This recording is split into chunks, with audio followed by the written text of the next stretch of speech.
Welcome to our next session. I would now like to introduce Dr. David Provan, Managing Director of ForgeWorks. Welcome to the forum, David. David is also known as the co-host of the Safety of Work podcast with Dr. Drew Ray. Not only has David advised boards for over 20 years across a number of industries, he is also supported by a Master of OHS and Risk Management, an MBA and a PhD in Safety Science. In this session, David will explore the concept of redefining the role of safety professionals within our organisations. Following the session, there will be time for questions. So if you have a question for David, you can post it at any time throughout the session in the Q&A box on the right of your screen. I will now hand over to you, David. Thank you so much for the introduction. And I'd like to say firstly that it's really great to see industry and the regulators coming together for a common purpose to make our major hazard industries safer than they are today. So it's a really great opportunity to talk to you today. And it's really great. I really enjoy talking about the role of safety professionals. So being a safety professional is the only thing I've ever done. So I graduated from university at 19 years old. I got a graduate safety job. And for the last 2 decades or a little bit more, I've been working as a safety professional in a number of different high hazard industries. I worked in oil and gas, worked in construction, worked in rail, and more recently with my own company, ForgeWorks, where we consult to a lot of different high hazard industries, again, in those same industry sectors, but also in aviation and petrochemical and mining and other industries. And what's really fascinated me throughout my career is the role that safety professionals play in facilitating, and I choose that word quite deliberately, in facilitating safety processes and practices within their organisation. About in 2014 or 2015, when for those in the oil and gas industry knows the cyclic nature of oil price, had to do quite a significant restructure when oil price fell in 2015 from about 110, somewhere between 110 and $140 down to about high 20s. And so a lot of restructures, which mean a lot of redundancies, which means a lot of changing shape of resources within organizations. And that really got me really curious about what the role is, what the impact is of the safety professionals within the safety organization, and what we know and don't know about the profession. And that led me back to university to do my PhD. And my PhD research question was, what is the role of a safety professional? So I want to share some of those ideas today and hopefully then get a whole lot of questions from you all as we go, or at the end, sorry. So we've got to start with context. Context is everything. The facility description at the start of a safety case or whatever, everything's about context. Before we do any risk work in ISO 31000, it's all about context. And we have a really broad and complex context for safety within our major hazard organizations. So let's just start societal. So for a long time, but at least increasingly over the last 20 or 30 years, society has grown in its desire that work should not hurt people. And we know this, we see this, but we've got a whole heap of societal expectations about how companies should operate and what they should prioritize as organizations. So this flows down into industry. So when we think about the oil and gas industry or the aviation industry, we've got to think about what's our industry context. You know, what's, like I mentioned, commodity prices, what's happening on the regulatory front, what's happening with customers, what's happening in terms of technology and disruption. And all of that introduces and changes the shape of safety risk inside our organizations. And within our organizations, our own organizational context, you know, what are the types of facilities and operations that we have, and what are the risk presence in those? What are the capabilities and capacities that we've got as an organization to be able to manage those particular risks? And then ultimately, when it comes down to the operations, at the end of the day in, day out, in all of our organizations, we're either producing something or operating something or delivering something or building something. And how do we bring all of that context around that societal, industry, organizational context to bear on operational challenges day in, day out? And those different forces within our different contexts, they create pressures and goal conflicts, or create opportunities and resources that are available to manage risk. Because we know in our major hazard industries, it's all about what level of risk reduction that we can create in our operation. So if that's our context, if we've got this really big, diverse context and pressures coming from a lot of different angles, And what does that mean for the role of a safety professional if we've got to try to make sense of all of those different contexts and bring it to bear on the safety risks that are being faced in our organization? So this is the result of the 3 years or so of my research. The purpose statement, at least in my opinion and research finding about the role of safety professionals. So there it is: to create foresight about the changing shape of risk and facilitate action before people are harmed. A couple of key points in this purpose statement. One, it's about foresight. So we always talk about being proactive, but really it's about what risks do we face today, tomorrow, next week, next month, next year. What's happening in our operation and what's that doing to the changing shape of risk? And changing is quite deliberately in there because we know that risk is a dynamic issue in our organizations. It's not static. It doesn't sit still in safety cases or sit still in risk registers. Every time you write something down about a risk, it's obsolete. So risk is incredibly dynamic, and it's something that as safety professionals, we need to have a pulse on the risks in our business more so than the risks in our documentation. And then facilitating action, because at the end of the day, the safety professional doesn't make any concrete decisions about the resourcing, the operation, the selection of people, the procurement of equipment. The role is one that's almost purely of influence. Other than making some decisions around what goes in and out of the safety management system, pretty much every single other operational decision that either creates or mitigates risk in our organizations is made by other people that we're advising or influencing or approving or having some impact on the way that they make decisions in the operation. But I think it's important that we also think about our customer. And I've spoken quite a lot about our customer, and it'd be worth reflecting on who is your customer as a safety professional. And this is one where I think it's really important for us to critically reflect on how we think about who our customer is. Because for a long time in safety professional roles, I thought of my customer as management. I'm employed by management. I'm there to advise management. I'm there to serve the purposes of management. I'm there to essentially deliver on the priorities of management. And that's this role that we'll talk about soon, this advisory role and this partnering role. But more recently, I've come to, I suppose, my own realization or my own desire, if you like, that the customer for a safety professional should always be the person who's exposed to the risk. So when we ask that question as safety professional, who is our customer? Our customer should be the person exposed to the risk. What are the needs? What are the needs of the person exposed to the risk? Now, often we'll facilitate action on behalf of the customer, the person exposed to the risk, through advice to management or something like that. But I think we need to be very careful. We need to be very careful not to think about management as our customer, and be very careful, not particularly careful. No disrespect to WorkSafe who are hosting this conference, but I'm sure they'd agree not to think of the regulator as our customer. Our customer, as a safety professional, needs to be the person exposed to the risk. So this gives us a bit of a framing for, okay, if we've got a clear purpose statement about creating foresight, about risk and facilitating action, before people get harmed, and that sort of centers in around this idea of our customers being the person exposed to the risk, then what is the impact that we're trying to create in organizations? And in the brief introduction, the Safety of Work podcast was mentioned, and we have a really nice community following now with Dr. Drew Ray and I with the Safety of Work podcast. And the question that we ask there is that, what is our impact? And if we think of our role, our customer as management and our customer as the regulator, we end up in this cycle of safety work. We're doing lots of demonstrated work for regulators where we're trying to demonstrate that we are safe without actually changing what we're doing, but just presenting what we're doing.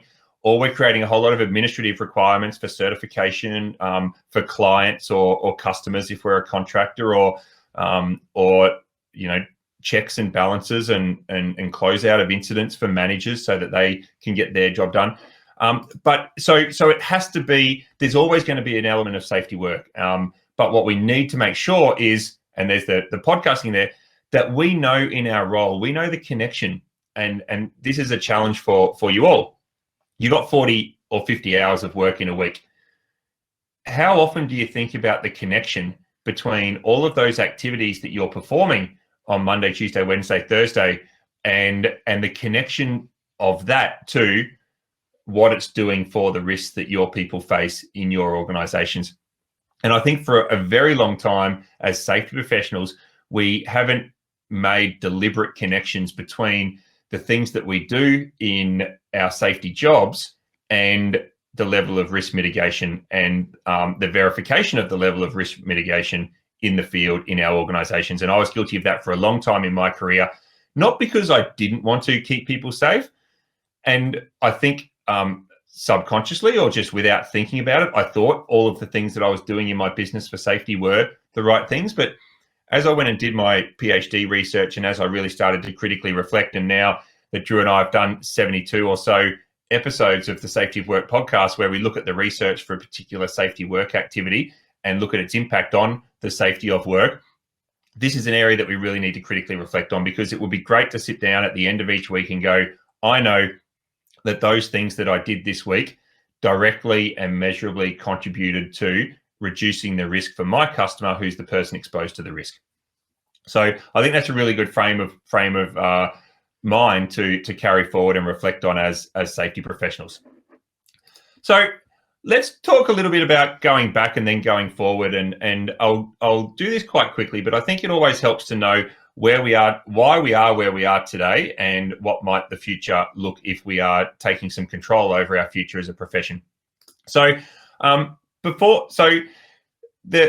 there was a lot of increase in regulation and demands on organizations in the 80s and 90s. And it came from a couple of things. It came from an increasing globalization and communication. So you heard about a lot of stuff that happened a lot quicker in a lot of places. And so customers and markets and governments and communities found out about what organizations were doing.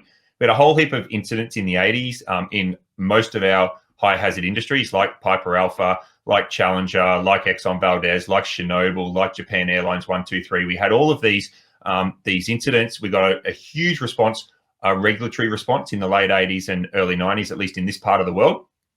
And so we gave rise to a lot of compliance responsibilities. So before that, the safety roles in organizations were performing very instrumental technical roles. So, you know, the observer making sure the decks on aircraft carriers were clear, the chemists within refineries making sure that the product was stable, the observers or spotters in underground coal mines making sure the ventilation systems are working. They're very technical safety, full-time safety roles devoted to safety, but they were safety issues that were directly, I suppose, threats or risks to continued production. So then we got all these compliance activities. So we got safety officers. My first job in 1999 was as a safety officer. Did that for a number of years. And then we realized that we wanted to move beyond compliance. We had these ideas about safety culture and behavioral safety and all these other things. And we decided that safety was a leadership responsibility. So we all became safety advisors. So the job of keeping people safe was a leadership and a management task, and our task was to advise management. And then management were like, well, and people have seen this cycle where the safety person doesn't understand the business well enough, so they don't give really good advice. So I really want my safety person to be a safety partner. So maybe not just come in for the first 15 minutes of a management meeting, present the statistics and leave. I actually want someone who understands, you know, the broader business, and someone who is supporting me to deliver on all of my organizational objectives: safety, cost, quality, customer, schedule, and all of those other things. So we've sort of evolved and responded to the things that organizations have wanted us to do. So organizations needed to comply, so we did compliance. Organization wanted us to advise leaders, so we did that. Organizations wanted us to partner more with the business, so we're doing that. I feel like we've got to take some better control over our contribution as a profession to organizations and define what it is, the value that we create and the things that we do. I'm going to run through a quick list and then we're going to move on. So I think we need to think of ourselves as facilitators of enhancing the operational capacity of the business. So basically operations improvement facilitators. We know and understand that safety doesn't get created by or solved by or problems get caused by our safety issues, what's written in our policies or processes. Safety problems emerge from the way that work gets done. Safety is an emergent property of work. You might have heard that. So the way that we tackle safety in our business is through tackling our operational capability.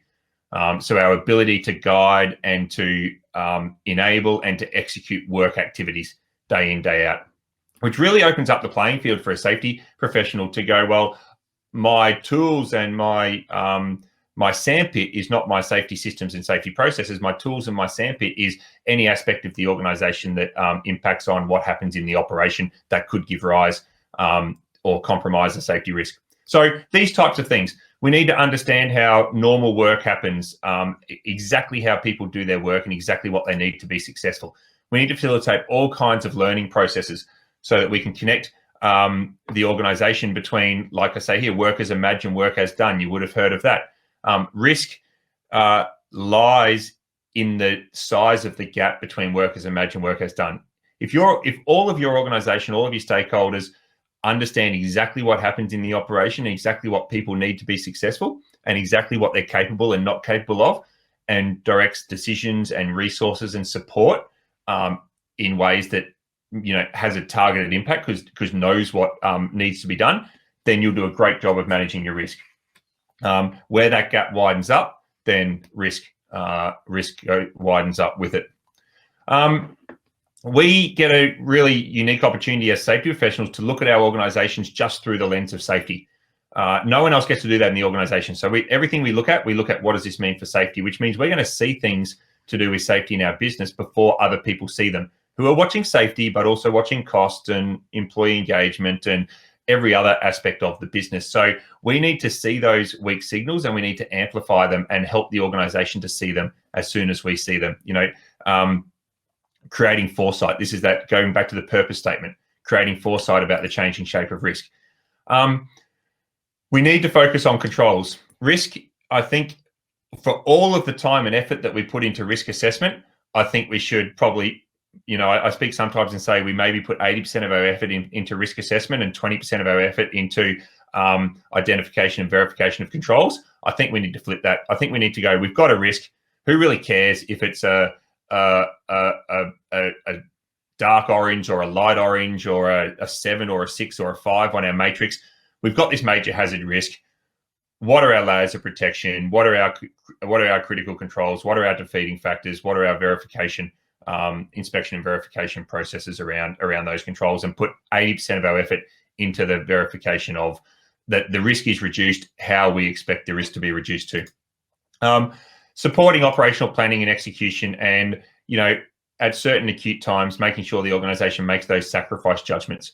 The simplistic view that good safety equals good business, I think I would agree with that, although there's some challenges to that in the empirical literature, but I think it holds up in the long run, but it doesn't hold up on any given day in the short term. In the short term, there is acute challenges between, am I going to do this and deliver the safety outcome, the compliance outcome, or the cost outcome, or the schedule outcome? So it's easy as management to sit there and go, good safety is good business, because in the long run it is. But in the short run, on a day in, day out basis, there's a whole lot of trade-off decisions that need to be made inside the operation that can enhance or compromise safety. So that's sort of where we've come from and where we're going. I've built a little bit of a model of professional practice that I just want to sort of finish up by sharing. So this is a model that I've built, and it's not published yet, but I really wanted to think about what makes a successful safety professional. So like these 4 building blocks, I talk about this as being a 4-legged stool, where if you don't have one of these legs, then you might balance in your role for a little while, but ultimately you'll be sort of on a pretty weak foundation. So you've got this, we've got to start with context. So understanding the business context, does my business have money? Does it not have money? Is it growing? Is it stabilizing? Is it being threatened by other competitors? Because that lets me know what the organization's appetite is to do things like invest and prioritize safety. I've got to understand that operational context. I've got to know how to position any advice or activity I'm doing within the context of the organization. And then I've got to have relationships, because people don't care how much you know until they know how much you care. That's like, if we look at all of the science around relationship building and influence and coaching, is it all boils down to people are not going to listen to anybody they don't like. I mean, you can think about it in your own lives, but it holds true in business as well. People will not listen to you if they don't like you. Now, we might think that safety is not a popularity contest, but at its root, in terms of the fact that we have to influence people every single day, safety is a popularity contest for us as professionals. You have to be liked to be listened to. And this is how we create that influence and communication and psychological safety. So this is how we relate to other people and how we relate to the operational and organizational context of the business. And then we've got to understand the work, because that's the context. Now we've got relationships. So what is the work and what are the risks within the work? And how do we make sure that we have activities in the organization that are goal-directed risk reduction? So there's a clear link between our activities and the goal of reducing risk. Supporting the safety of work, thinking about the workers as the customer. And this is this intersection of organizational aspects and technical aspects around the work. So we bring in the organizational aspects of how the work gets planned and coordinated, and we bring in our technical aspects of what it means for safety and what we should do about it from a safety point of view. And the final part here is knowledge. Now, these are the technical skills, and they're always going to be an important foundational element. These are our individual technical skills as professionals, where we bring our safety science, our organizational psychology, our complexity and complexity science and systems thinking to bear. So you can see here where if you don't have the context, you might have good relationships, understand the work and have the knowledge. But if your business is broken, you go with a proposal to spend, $5 million on some capital upgrade of a piece of equipment, then you're just not going to be successful. Again, you could substitute out any one of these. If you don't understand the work, how you're providing useful and targeted advice. If you don't have the relationships, then people aren't going to listen to you anyway. And if you don't have the knowledge, well, you may actually influence your organization down the wrong track if you don't understand what does and doesn't work. So that's a model of professional practice. Have a think about it, have a reflect on it. I'll just talk about, I want to leave time for questions, but I'll just briefly mention these capability requirements because I think they're useful. Safety professionals, there's a global safety capability framework. Every year, the World Economic Forum, they publish, these 5 skills for the future of work every 5 years. This was a 2018 report. The next one's due in 2023. Look at these things, critical thinking, creativity, active learning, analytical, technology design. And I did a bit of a poll on LinkedIn as part of the development of a program I'll show shortly. And I asked people in my network, what are the top capabilities that you think safety professionals need to have and improve? And these are the things that people said. I think I got about 600 responses. And, what do safety people need to do better? And you can see all of these things if you think about the model I shared previously. You can see all of these influence: communication, the business context, the listening, the humility, the leadership, the critical thinking, the active listening. Now, these were unprompted, just open comment fields inside sort of a LinkedIn comments thread. So you can see all of the things that people in the profession, but also, within my network, MDs and CEOs and directors of companies and operational managers are saying, this is what I want my safety professionals to have. And when I was doing that, to finish up now is you go, well, where do you learn all these things? Where do you learn how to influence people? Where do you learn how to build trust? Where do you learn how to engage with your organization, how to understand the context? So I went out and built a program. It's a 15-week boot camp, and we're actually now in week 15. I only say this to offer a potential solution to you. 100 people, 100 safety professionals are just about to graduate this week from that 15-week program that started at the end of January. And you'll see a lot of high hazard industries, a lot of mining, a lot of oil and gas, a lot of rail, a lot of transportation, a lot of construction, and so on. So there is some solutions coming out there for safe professional development, but I think what we need to know is that our role is changing. Our role needs to be different in our organization. There's a fair transition to be had with what our stakeholders think that our role is there to do. And there's a lot of capability requirements we need to be successful now and into the future that a lot of our traditional capability building processes don't really support people to do it. I had to spend 20 years learning and failing on the job to try to understand, and then go and do a PhD to try to understand, how maybe to be more effective as a role in our role as safety professionals. And it'd be a shame if all of the professionals coming through felt the need to figure it out for themselves, which is why I, during COVID, which is why I created the Safety Futures platform and set of programs to be able to basically provide that accelerated skill development. So thanks everyone for the opportunity to talk to you today. I'd love to get your questions. I think we should still have 10 minutes or so. And hopefully, I haven't been able to see the chat, but hopefully there's some questions in there. Thank you so much, David, for your presentation. It was great to hear your thoughts on research around current and future roles of safety professionals. And we do indeed have quite a few questions coming through. So let's just get right straight into them. First one, how do safety professionals keep perspective and not be directly affected by production demands?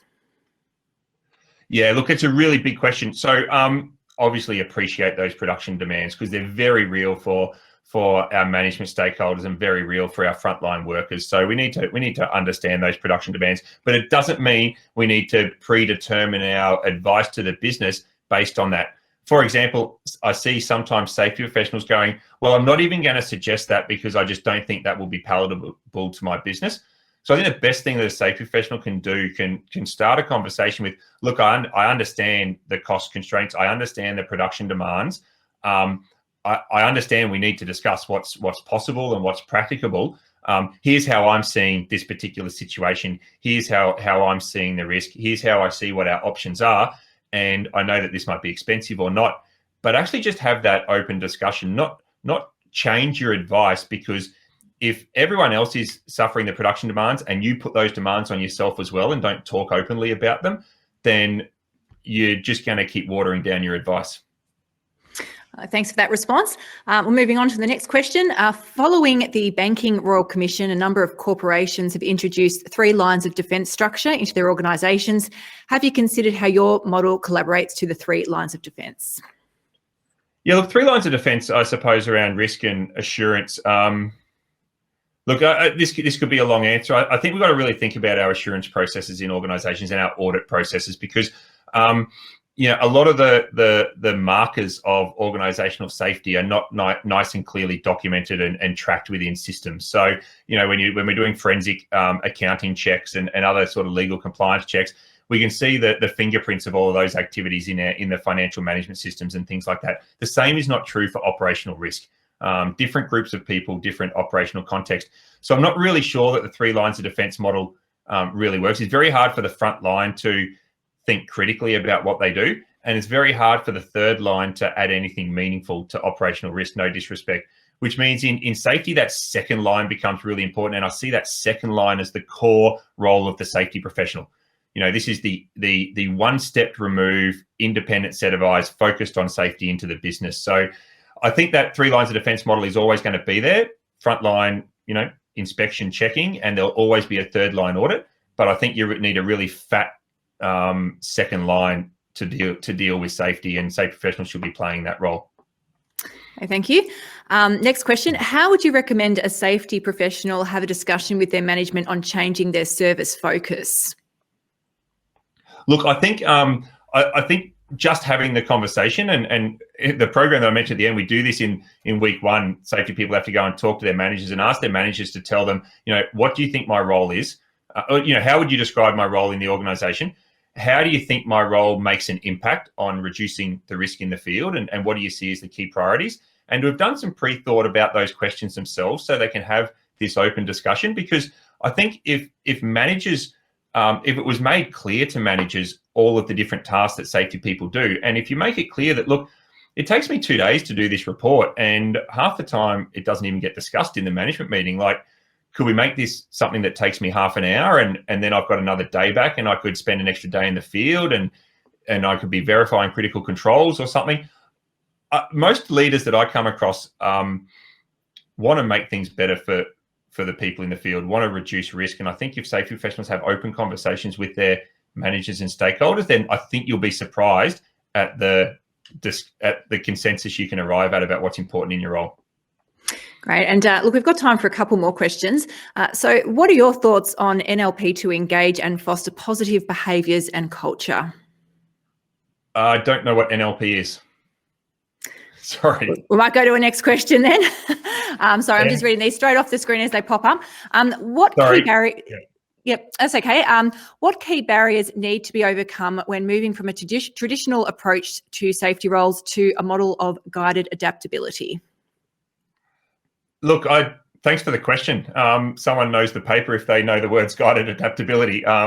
So thank you. Look, I think you've got to get your stakeholders lined up. So that answer that I just gave to that other question, which is actually get clear in your own mind about the role that you can play and the impact you can have, and then start to socialize that with your stakeholders and talk about the value and the benefits that are going to be created by evolving the role of the organization, but also making sure you understand that and support certain needs still being met. You can't be a subcontractor and not be able to demonstrate to your client in pre-qualifications about how you work safely. So knowing those needs, knowing how you're still going to satisfy some of those needs that are going to actually cause your organization not to support the changes you want to make, and then just being clear what you want to do and being the leader that you need to be in your business to make it happen.